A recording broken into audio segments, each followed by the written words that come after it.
You know that feeling, right? That deep desire to get better at something, especially a language like English.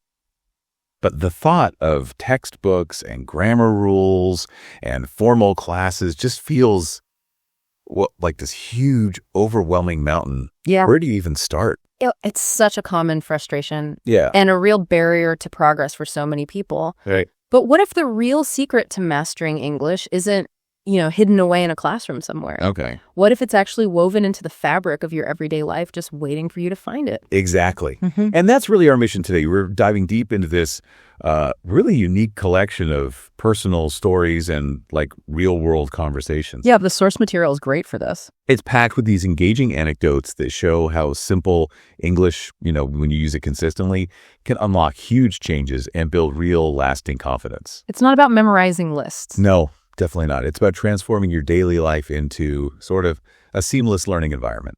And in this deep dive, we're going to pull back the curtain on how consistency, courage, and real-life conversations are actually the game changers for progress.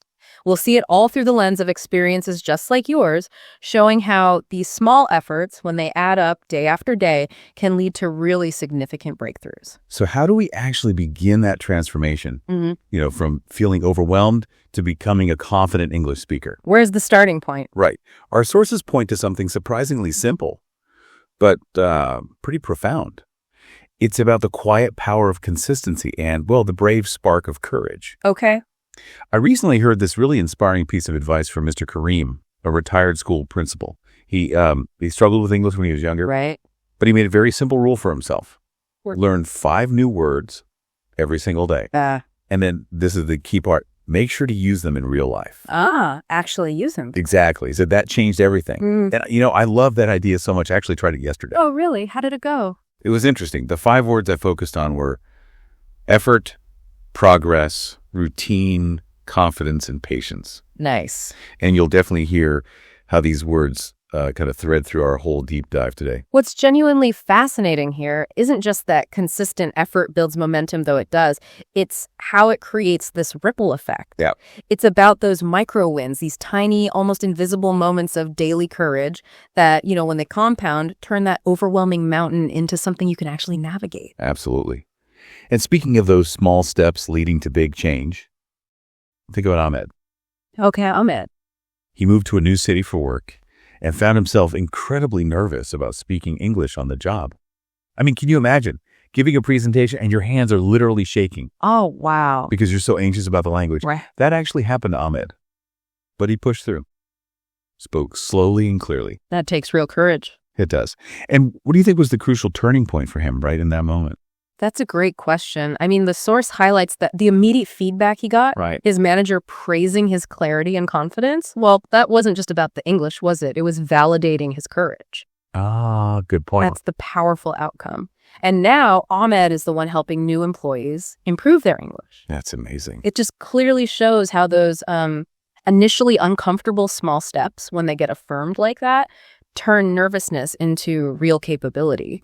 Each time you put yourself out there, you practice, and that practice builds, invaluable confidence. So the key lesson we're drawing from Ahmed's journey is this. Consistent effort, even the small doses, it directly builds confidence. Great. And it leads to significant progress, completely redefining what capability even feels like. It's about doing a little bit every day, even when it feels, uncomfortable. And once you've sparked that initial courage, how do you keep it going? How do you sustain it? Yeah. Our deep dive reveals that the magic often happens in the mundane, in the everyday stuff. Let's look at how winning the day through simple routines can absolutely cement your English learning, even without, studying in the traditional sense. Right. Consider Mrs. Rahman, for instance. She wakes up at 5 a.m. every day, starts with tea, reads a few pages, cares for her children, prepares breakfast. Her mantra is, if you win the morning, you win the day.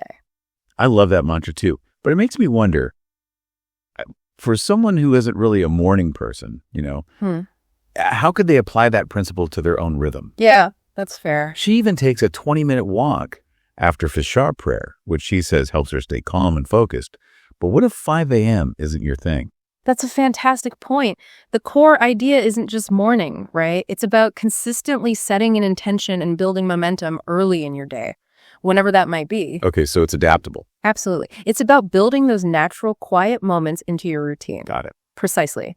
And this ties right into Daniel and his family. They have simple, shared routines, cleaning the house together, planning meals, and always talking about their day after dinner. The key here is how Daniel and his wife intentionally used English for just small daily tasks. Like what? Like setting the table or organizing the school bags. Simple stuff. It's brilliant. And Daniel explicitly said he never went to any special class. Right. Instead, he just listened to English conversations online, repeated sentences out loud, and practiced them with his wife every evening. Wow. He emphasizes that this method was totally natural and didn't cost anything. That's key. Accessible. Yeah. And I really appreciate his smart phrase. Let's finish this now so we can relax later. It perfectly shows how simple English can help organize life, not just for him, but for the whole family. Practical. What's truly illuminating here is how routine and integrating English into those shared daily activities provides consistent organic practice. Right. Organic is a good word for it. It feels natural and it builds strong foundational progress. It's not about adding something extra to your day, No. but transforming what you already do. Yeah. Right. And those daily interactions. Yeah. That's where the real learning happens, isn't it? Definitely. Let's shift gears a bit to the art of conversation itself. Politeness and clarity. The sources are just full of examples here. Okay. I heard a story about a visit to the post office. The narrator didn't know the exact process for sending a package. Been there. Right. So they politely asked, "Excuse me, could you please help me send this package?" Simple and polite. Exactly. And the officer patiently explained each step and even corrected the narrator's pronunciation of address because they used the wrong stress. Oh, interesting. That little correction. Yeah. And imagine just for a moment that feeling when someone gently corrects your pronunciation in public. For many people, that's a moment of pure mortification. Oh, absolutely. You just want the ground to swallow you up. But crucially, the narrator said, "I didn't feel embarrassed. I felt like I was growing." Wow. That's a powerful insight. That seemingly small pronunciation correction isn't just about one word, is it? No. It highlights how English word stress, which is often different from other languages, is so crucial for sounding natural. Mm-hmm. Our sources repeatedly show that embracing these little micro corrections is key to sounding more authentic, not just clearer. Right. It's a mindset shift. Exactly. It transforms potential mistakes into actual learning opportunities. That's such an important point. Or think about Mr. George, the plumber. Okay. He came to fix a leaking tap, greeted the narrator politely. "Good morning. I'm here to check the kitchen tap." Simple. A professional. Then he explained the issue clearly, using simple words. "The pipe is loose here. I'll tighten it and replace the washer." Straightforward. And the narrator really appreciated that clarity, saying, "You explained everything so clearly, that was helpful." It's about using English for a specific purpose and doing it well, This raises a really important question, I think. How often do we just overlook the rich learning opportunities in our everyday interactions? Probably all the time. Yeah. The source shows how politeness and focusing on clarity in these simple exchanges, it builds not only language skills, but also confidence and understanding. It's about making those daily moments count. And this extends powerfully into professional communication, too. Right. We see this with Anna, the nurse. She speaks English with doctors, with patients. She needs to understand medical terms, sure, but also speak clearly and kindly. That kindness piece is important. Crucial. Sometimes using simpler words, repeating important info for patients who maybe don't speak English that well. And it's not just healthcare, right? Mark, the electrician. Yeah, Mark. He talks to customers to understand problems and explain the work clearly. Like, the fuse is broken, I will replace it. Or even safety things. Please do not touch the wires. It is dangerous. Clear, direct, essential communication. And the sources tell us Mark learned by watching videos and practicing speaking with his friends. Yeah. His belief is profound. Practice is the key. The more you speak, the better you get. It's so true. And that applies across so many jobs. You mentioned Robert, the delivery driver. Yeah. Greeting customers politely, answering questions clearly. "Good morning. I have a package for you. Yes, it is. Please sign here." Simple but effective. Or customer service reps like Rachel, David, Emma, Sarah. Mm-hmm. They all emphasize using those polite expressions. "Thank you for calling. How can I assist you today? Thank you for your patience." Standard phrases, but they matter. They do. Yeah. And they need to listen carefully, solve problems, maybe ask a supervisor for help sometimes. Every single one of those interactions is a chance to practice and get better. Absolutely. Every single one. Before diving into these sources, I think I always assumed language mastery meant like hours and hours in a classroom. The traditional view. Yeah. But what truly blew me away was how our deep dive reveals that English learning isn't confined there at all. It's happening everywhere. Our hobbies, our social circles, even just quiet observations. They offer endless, enjoyable opportunities to practice, build that routine, and make real, tangible progress. We see this so clearly with learning through activities like Mrs. Helen, a retired nurse. Okay. She taught young boys to plant vegetables, naming tools like shovel, pot, soil, and seeds. Practical vocabulary. Exactly. The source notes it was a fun and natural way to learn vocabulary and that learning together makes things easier. Connection helps. And it wasn't just Mrs. Helen doing gardening. There were others like Mr. John, Andrew, Peter, James, Robert, David, another Helen, Emma. Lots of gardeners. Yeah. All using words like water, soil, flower, leaf, seed, harvest, weed. It highlights how gardening helps them stay active, calm, relaxed. And learn English naturally. Exactly. Or think about playing soccer with Michael's family during that picnic. Fun. Totally. Learning words like pass, goal, team, and defend just through shouts like pass the ball or good defense. Learning by doing. Yeah, it illustrated how learning English through activities makes it easier to remember new words. Sounds so simple, but it's incredibly effective. And beyond those active hobbies, there's also the power of immersion, both passive and active. How so?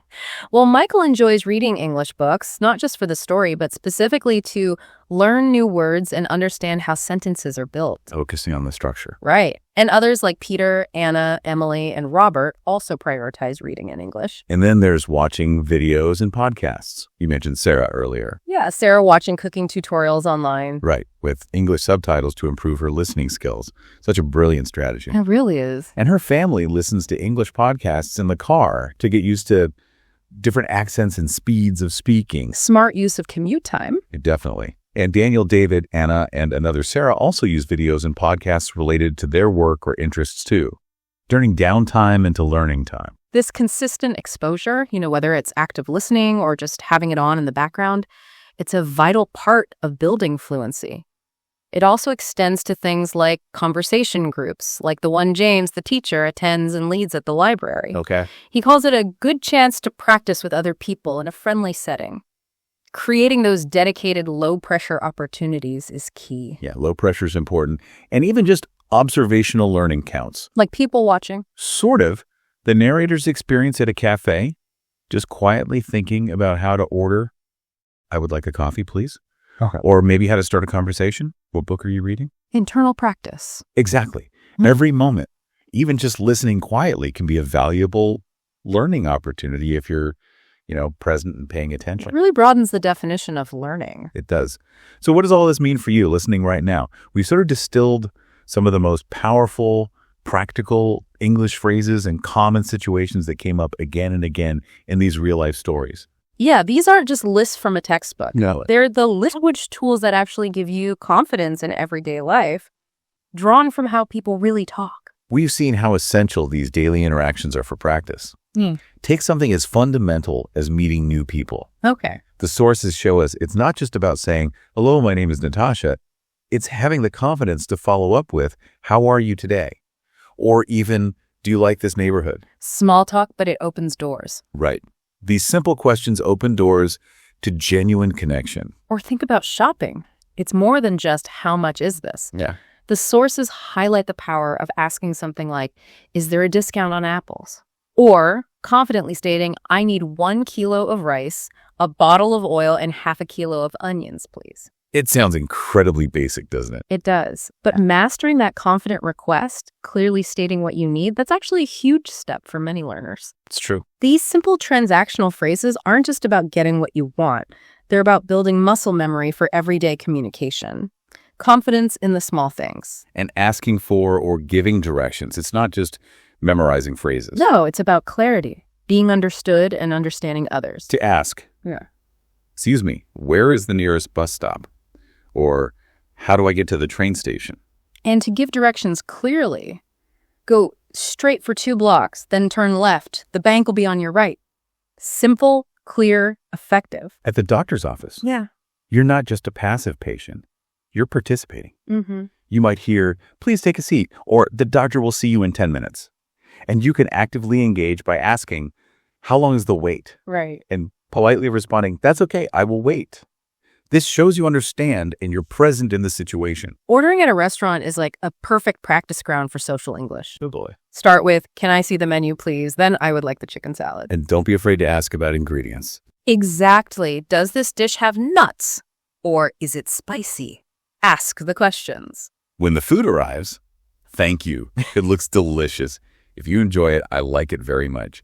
These aren't just phrases. They're about navigating a social situation smoothly, confidently. And making plans and invitations, the sources show it's not just about asking, "Would you like to have coffee tomorrow?" Yeah. It's also having the grace to handle the response. If someone can't make it, being able to say smoothly, "No problem, maybe next time," without hesitation. Ah, okay. And accepting plans too. Yeah, the confidence to accept, "Great, what time shall we meet?" These are like the social lubricants of daily life. They make interactions easier. Makes sense. In work or school settings, those simple greetings and requests for help are so crucial for collaboration. Absolutely. "Good morning, how was your weekend? Can you help me with this task?" Always say, "Thank you for your help" when finishing up. It was nice working with you, or "Have a good day. See you tomorrow." And crucially, if something's not clear, This one's important. "Yeah, I do not understand. Can you explain?" That last one is such a powerful phrase. It shows initiative and a real desire for clarity, not weakness. Good point. Finally, just talking about your daily routines and hobbies. Mm-hmm. 4 routines. I wake up at 7. I have breakfast at 8. I go to work by bus. After work, I relax by reading. Simple descriptions. And for hobbies, Yeah. I enjoy gardening. I like walking in the park. I like drawing pictures, even about pets. What is your dog's name? How old is Max? These are the personal details that invite connection and real conversation. Yeah. So what does this all really boil down to? The sheer volume of practical, polite, clear English phrases available in daily life, coupled with the confidence to actually use them, that truly makes consistent effort feel easier. Right. And it increases your confidence in every single interaction. These aren't just words. They're tools for living your life in English actively. So this whole deep dive has really shown us that learning English is, it's a continuous journey. Definitely not a destination. No, it's not just about mastering grammar rules in isolation. It's about actively using the language in all these diverse real-life situations. And the sources consistently reinforce those key tips that feel less like rules and more like, I don't know, habits for life. Yeah, like listen to English every day, speak as much as possible, and don't worry about making mistakes. That's a big one, the mistakes thing. Huge. Also, read simple books or articles and write a little every day. And reinforce all of this with patience, right? Absolutely. Keep practicing and be patient with yourself. You will absolutely see progress. It takes time. It does. So as you go about your day-to-day, thinking about your own daily routine, here's something to consider. Okay. What is one small, maybe even enjoyable activity that you could consistently integrate English into starting today? Something to transform it into a regular, natural learning opportunity.